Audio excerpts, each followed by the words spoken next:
Incoming transmission. Welcome to True Spies. Week by week, mission by mission, you'll hear the true stories behind the world's greatest espionage operations. You'll meet the people who navigate this secret world. What do they know? What are their skills? And what would you do in their position? This is True Spies. I always thought of myself as a pretty decent salesperson, but recognized that it's tough to sell something you don't believe in fully yourself. So I had become committed to the course. I had to deliver on this, but I also didn't fully believe in it yet. This is True Spies. Episode 85, Asset Terminated.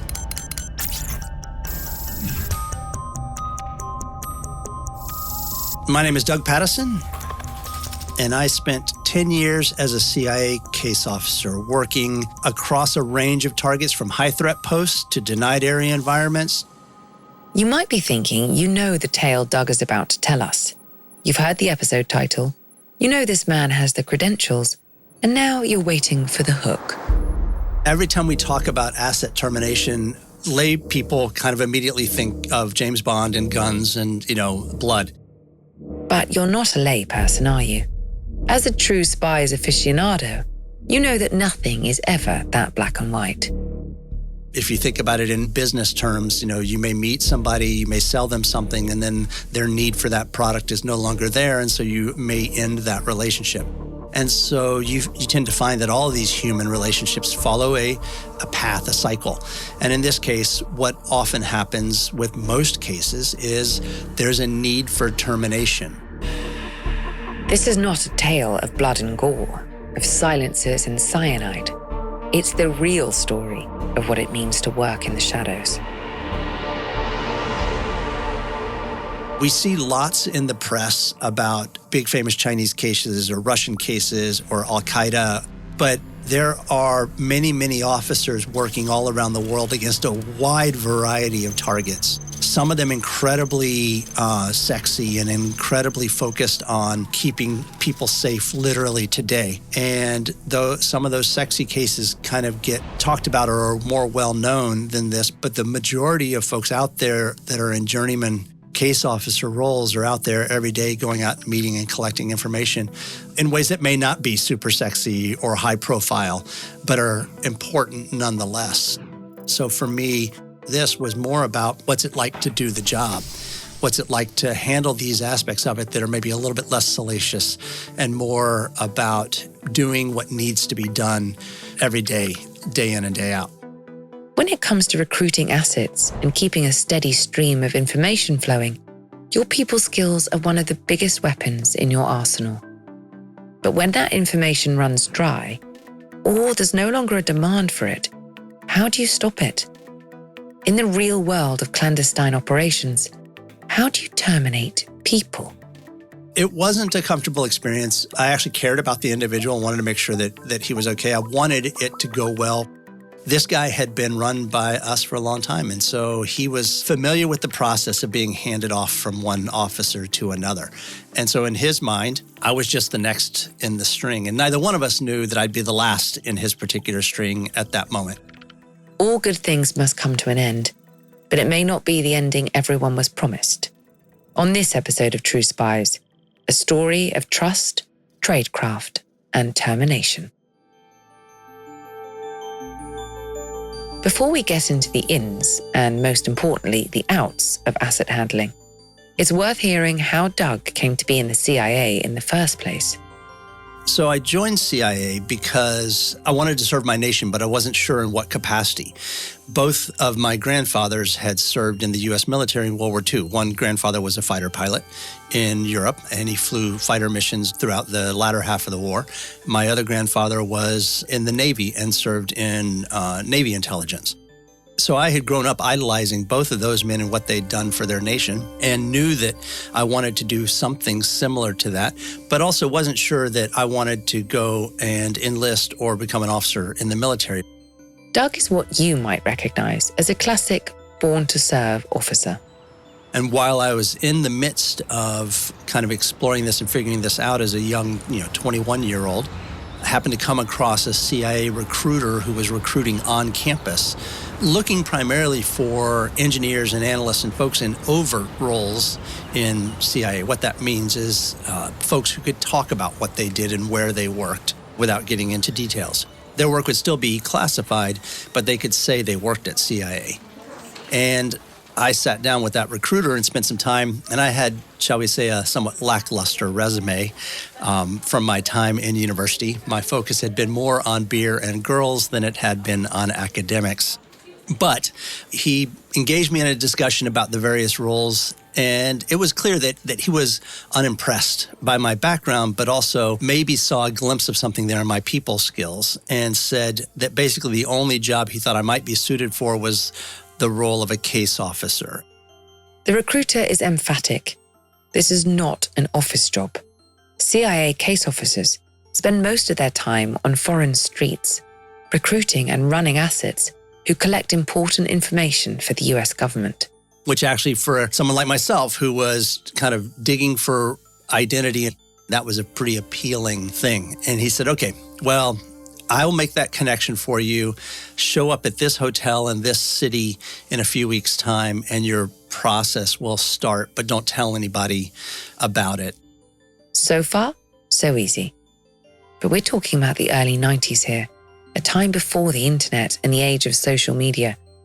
So certain background checks needed to be carried out in person before Doug could advance to the next stage.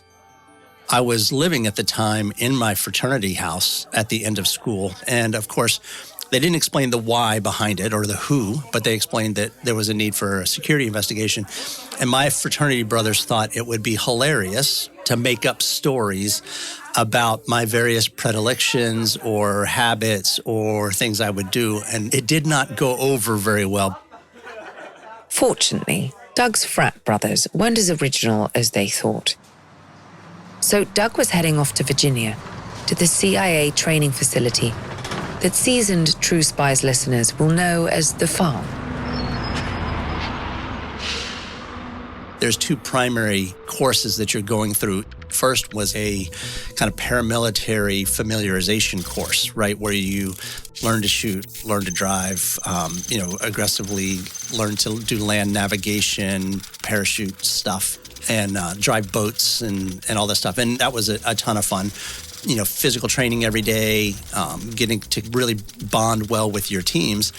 And then there's kind of the main course that we all go through as case officers to learn how to recruit and run assets securely and get certified as case officers in that process. And along the way, Doug and his fellow recruits are constantly being measured. They are ranked against one another, and Doug notices less and less advancing to the next stage. I was incredibly focused on making sure I was in the right percentage that was going to be graduating there. But at the end of the day, the training was good. It taught you how to do what you needed to learn how to do. I couldn't believe I was getting paid to do this. It was a beautiful location we were at. We got all the food we could eat. We had a whole group of folks that were roughly the same age that were going through this with us together. So we had really tight bonds and really good camaraderie through it. We just couldn't believe this is what we were getting to do, and we weren't even overseas yet.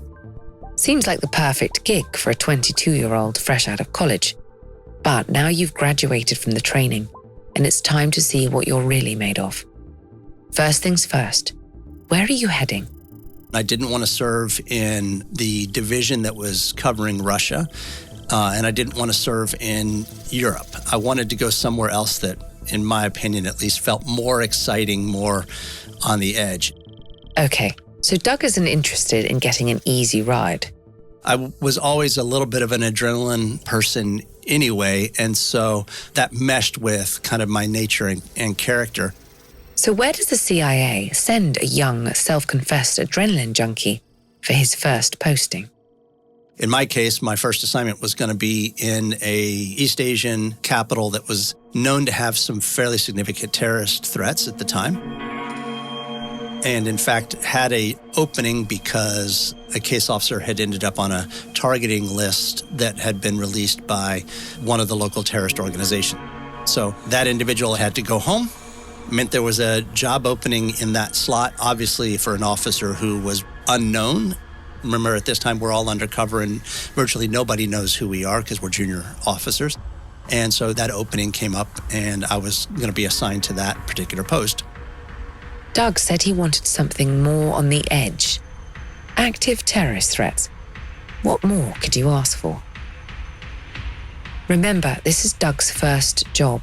The first time he's had to do anything outside of a training facility. And he's headed into a highly volatile environment where he doesn't speak the local language and doesn't yet know exactly what it takes to be a good case officer. How would you feel? Whatever job you're in, I'm sure you can think back to a moment when you stood on the edge of what felt like a precipice, preparing to launch yourself off into the unknown and hoping you'd had enough training to land safely. But in this case, it's more than just Doug's livelihood on the line. It's his life. A natural disaster meant Doug's departure was delayed. His new flight arrived in the country in the dead of night. And so you're landing in this third world country after midnight, and yet the place is wildly alive. And I remember it being dark but light at the same time from all of the street lights and all of the motorcycle lights and all of the car lights. And I remember the sounds of livestock on roadsides, and I remember the burning smells of trash and coconut husks and these things, and honking of horns like you've never heard of in your life. It was just hit you in the face, sensory overload arriving here and going, how am I going to do this? How is this going to work? Yes, even CIA officers know a little about imposter syndrome. We had Americans killed in this country regularly, kind of over the last 15 years. Those threats were real and current and active. The reason I was there, the slot had opened up because of somebody needing to be pulled back home. But in reality, I knew that the threats to the folks I was meeting with were higher still. And so it was get on the ground, learn the area, learn the streets, learn the city. A few weeks pass, and finally it's time for Doug to be given his first asset. The person whose safety will also be in his inexperienced hands. Farm fresh case officers don't often begin recruiting new assets as soon as they touch down. There's still much tradecraft for them to learn and hone. Instead, they are assigned existing assets to handle. And so you have to learn how to take on an asset that had been recruited and run by somebody else, which for junior officers gives you a really solid platform for taking them from a training environment to a real-world environment by allowing them to do most of the agent handling cycle with somebody who's already been there and done that. And in my case, I was going to be handed a case that had been a long time case, maybe up to 20 years, and was also kind of on the fringes of some of this threat-related stuff. So it had some importance, but was also getting a little old in the relationship. So it was a good asset to start me with, and was being handed over to me by a very experienced officer who was kind of a hard-charging, fast-rising officer who was happy to free time up in his schedule so he could go do other things. So here are two Caucasian officers walking around an Asian capital, trying not to attract attention. It's not unusual to see Westerners in the city's business district during the day, but you're less likely to expect them there as you edge closer to the witching hour. And so what you have to learn to do is also to learn to operate in ways that leverage the folks that would still be out. You might end up spending more time in red light districts because, again, a Western face in a red light district in Southeast Asia may stand out less than in that business district where all the businesses are closed at that time of night. So you have to figure those things out, learn your area, and learn how to operate within those environments. Doug has lots to learn, and he's got to learn fast. How confident would you feel racing across the city that night? The asset I was meeting was significantly older than me, significantly more experienced than me, and had lived in an environment where his life was under constant threat anyway. I was just an added threat in his world, but he was definitely an added threat in my world. What I mean by that is the nature of the work he would engage in, there would be people that would want to kill him anytime, including if he's meeting with a foreigner who is providing intelligence on that sort of stuff. What sort of stuff? Well, that's confidential, I'm afraid. But True Spies aficionados, I'm sure you could use your imagination. So after 15 months, Doug's on the cusp of putting all his training into action. You know the theory, right? You've practiced the theory in controlled environments. You've practiced the theory in controlled environments where everybody wants you to actually get through it. I mean, in training, they want to make sure they get the best people through.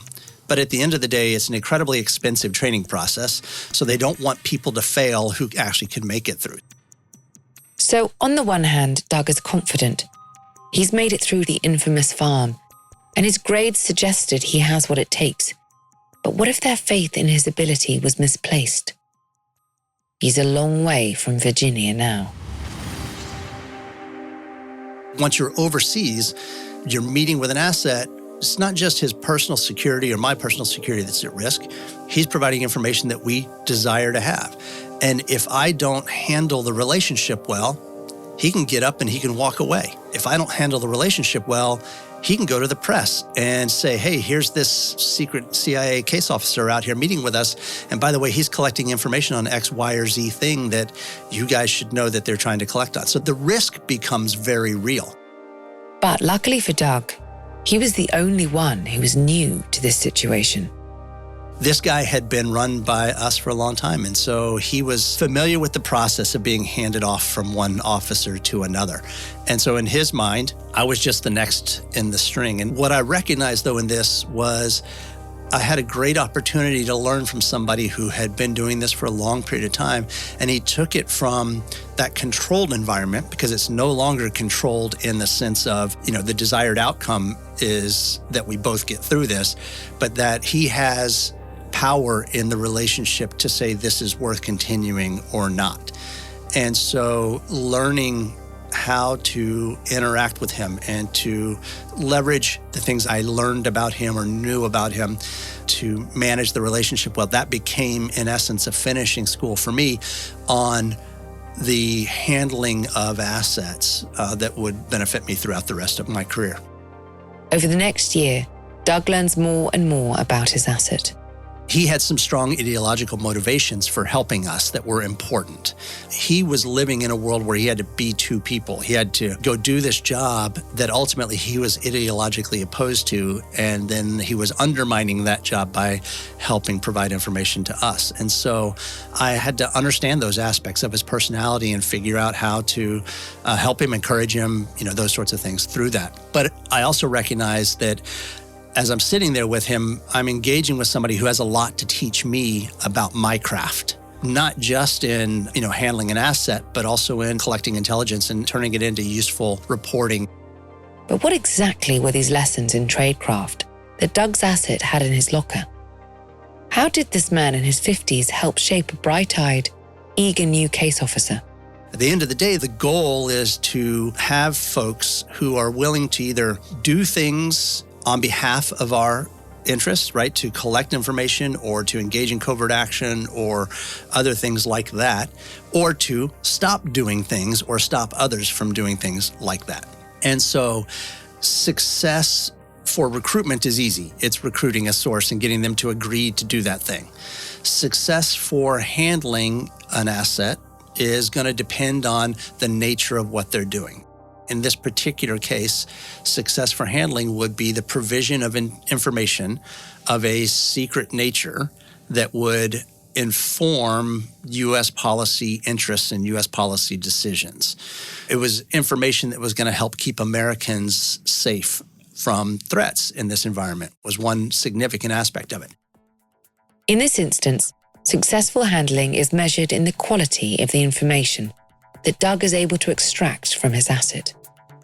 So he is mostly honing all-important people management skills, learning how to develop relationships in order to get the good stuff. learning which threads to pursue or learning how to task him to gather additional information to flesh something out. Those are the sorts of things that define kind of successful handling in that, while trying to encourage him not to increase risk to himself by doing that. And so you have to manage that balance and make sure that you're keeping them safe even in what they're asking questions about. We had built a relationship where we trusted one another.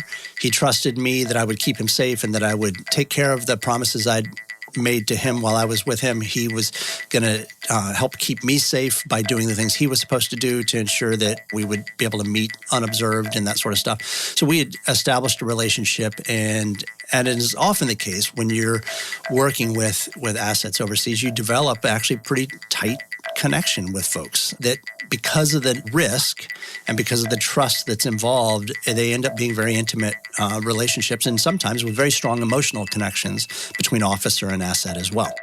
There was a key word there. Did you hear it? He trusted me that I would keep him safe and that I would take care of the promises I'd made to him while I was with him. Promises. When you're risking your life every minute of every day to hand over sensitive information to the CIA, you have to believe in their promises, right? When you, like Doug, are knowingly putting someone in that position to keep your country safe, you're surely only making promises you can keep.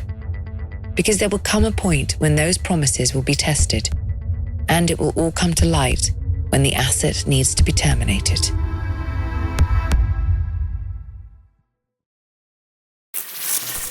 Fresh from the farm, 23-year-old case officer Doug Patterson has been sent to an active, hostile territory in Southeast Asia. He's been gifted a first asset who has more real-world knowledge about leading a clandestine existence than he does. But a call comes down the line. The asset needs to be terminated. Yeah, every time we talk about asset termination, lay people kind of immediately think of James Bond and guns and, blood. And in reality, it's far simpler, far more benign than that. It's just the ending of a relationship. Less James Bond, more break bond. And so very early on in a relationship, at least on our side of things, we make plans for what that termination might ultimately look like and figure out how do we think through the issues that might be of concern. Because even after the relationship is ended, there's still risk to him, to us, et cetera. And so inevitably you want those to go well. Whether it's a recruitment pitch, a handling of an asset, or a termination, you do always want them to go well because that reduces risk. And so eventually, in this particular case, the time came that we needed to terminate the relationship with the asset. And that's because the information he was collecting had fallen lower and lower on our priority list. And so we had less need for it. The threats were changing. The budgets were changing back in Washington, which flows out to the fields as well. And every case officer has a limited amount of time, obviously, to do what they're supposed to do. And so you're constantly reevaluating your choices and where you spend time. In truth, asset termination is less about target practice and more about paperwork. That's right. In this case, there wasn't a contract per se, but it was a document within his file that said, hey, here's the discussion we'd had with him about what we would do and what we would promise him and those sorts of things when the relationship ended. And I think, again, in hindsight, looking back at it, some of the choices the officer had made to offer all of those things was definitely rooted in, hey, the risk you're taking here is a high risk. I need to make sure that you're appropriately compensated for that. And therefore, we're going to do this. We're going to pay you, X amount. So we had made a promise we would pay this individual a month's pay for every year of service. And so that meant that we were going to be paying him a pretty significant chunk of money that would be significantly more than he would normally have access to. And so I drafted it up, sent it back to headquarters and said, here's the plan, here's what's going to happen. But headquarters came back and denied our request and reduced what we were going to be able to pay him by 75%. This man has helped the CIA for over 20 years. Not only had he put his own life in true jeopardy to do so, but he'd also been gracious enough to recognize a new recruit when he saw one and try to make life easier for his young case officer. Not only is Doug effectively going to have to fire him, Doug's also going to have to tell him that the payout he was promised is going to be a quarter of what was agreed. Some thanks. I felt like it was my job to advocate for doing the right thing. And I was convinced that the right thing was to honor what we'd said we were going to do. And I still believe that inevitably, the right path is always to do what you say you're going to do. It's a core tenet that underscores who we are and why you should trust us. But I came to recognize that there's realities that sometimes force you to make choices as well. And I was angry and I was upset. Well, as angry and upset as a first tour officer can be while, facing folks that had literally been involved in covert operations since the Korean War. Even if your work is covert, sometimes your faith can be tested overtly. I felt that it was my integrity that was undermined somewhat. I certainly felt that the organization's integrity was undermined. So as a young officer, I was looking at it and I was questioning, how can I trust this? How can I make promises on behalf of this organization if so easily they're willing to overturn and change a previously made promise? Your work, your cause, doesn't seem quite so noble now, perhaps. And I think about that a lot lately because I've been watching, obviously, our withdrawal from Afghanistan. There's going to be some questions asked, rightly so, about, okay, you tell me you're keeping me safe. You tell me you're going to do these things. But we've just watched Afghanistan and we've seen that your ability to follow through on some of those promises can be constrained. And I think when you go back and look at the history of CIA, you see that as with any other intelligence organization around the world, that sometimes the world intervenes on the best plans. And whether it's a budgetary reason that things get changed or a military situation or some other operation, things often don't go according to plan and you have to be flexible, adapt, and overcome these change and challenges. And so I was able to sit down with him and work through how to communicate this change to him so that we could have the actual termination meeting and kind of part ways on a healthy basis. And we were able to do that. Again, his asset had tried to make life easier for Doug. I knew that there were no options. I had to deliver on this, but I also didn't fully believe in it yet. And fortunately, he was such an incredibly pragmatic individual that he saw almost immediately that I was grappling with it, struggling with it, and just made it easy by accepting it very quickly and saying, yeah, no, I totally understand. These things happen. And like that, it was done. Asset terminated. Any relationship they had was over. And perhaps a part of Doug's unflinching enthusiasm for the job was over too. Sometimes you can't always keep a promise. Sometimes the context changes or the budget changes. But either way, it's out of your hands. You're faced with a decision, either deliver or step aside.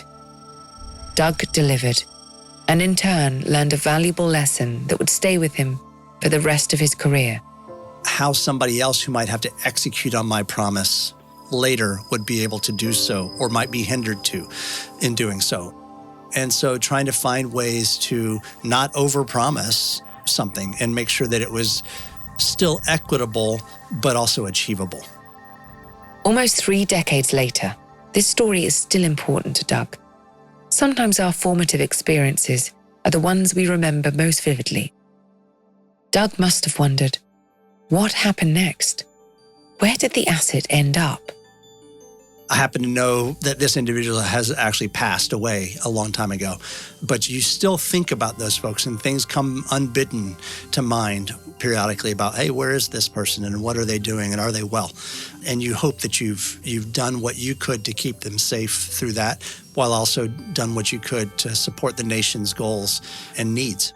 But even in the cases I know of where, an asset was captured, arrested, or killed by others, it's often the case officer has done everything that they could to do that, knows that they've done everything they could to prevent that, is still racked with guilt over whatever happened to that asset and struggles with that for a long period of time. But at the end of the day, every one of these relationships is a two-way relationship with two people involved.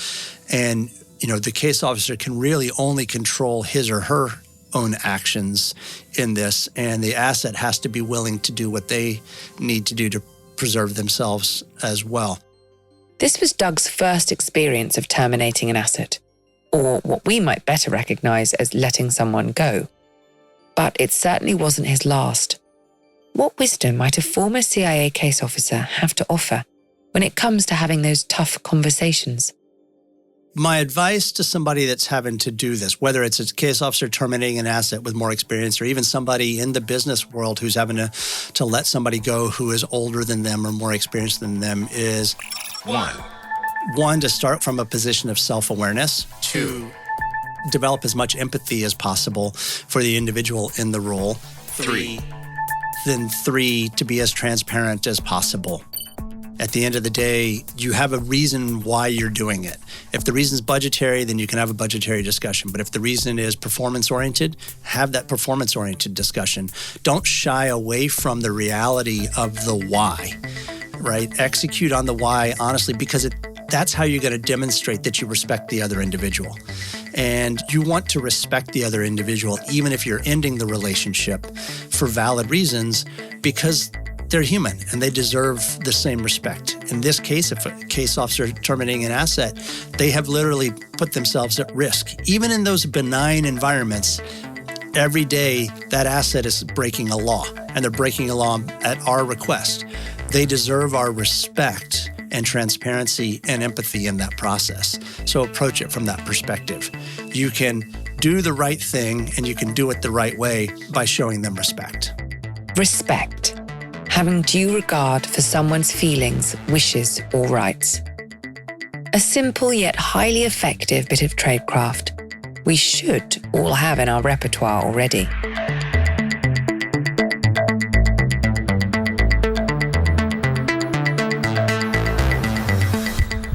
I'm Vanessa Kirby. Here's a taste of next week's secret encounter on True Spies.